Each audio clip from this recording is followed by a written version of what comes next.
మధుబాబు, ప్రియాంక నాయుడు ఈ పేర్లకి పెద్ద పరిచయం అక్కర్లేదు. మధుబాబు 'అభిషేకం' సీరియల్ ద్వారా, 'వసంత కోకిల' అలాగే 'రాఖీ పౌర్ణమి', 'బంగారు పంజరం' సీరియల్ ద్వారా మంచి క్రేజ్ సంపాదించాడు. 'వదినమ్మ' సీరియల్లో సిరి క్యారెక్టర్లో ప్రియాంక నాయుడు మంచి క్రేజ్ సంపాదించి ఇద్దరు సీరియల్ నటులుగా అందరినీ ఆకట్టుకున్నారు.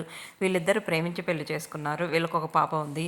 రీసెంట్గా వీళ్ళు 5 months నుంచి సపరేట్గా ఉంటున్నారని ఒకరినొకరిని అన్ఫాలో చేసుకోవటమే కాకుండా ప్రియాంక నాయుడు మధుబాబుతో ఉన్న ఫొటోస్ అన్నిటినీ తన సోషల్ మీడియా ద్వారా డిలీట్ చేయడమే కాకుండా ఏ ఫోటో కూడా ఉంచలేదు. కానీ మధుబాబు కొన్ని ఫొటోస్ను మాత్రం ఉంచి మిగతా ఫొటోస్ని డిలీట్ చేశాడు.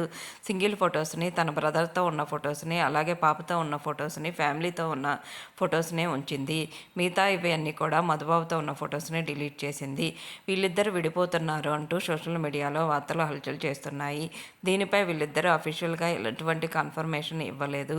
కూతురు బర్త్డే అయినా కానీ ఇద్దరు విడివిడిగానే బర్త్డే విషెస్ని తెలియజేశారు. ఆ ఫొటోస్ని కూడా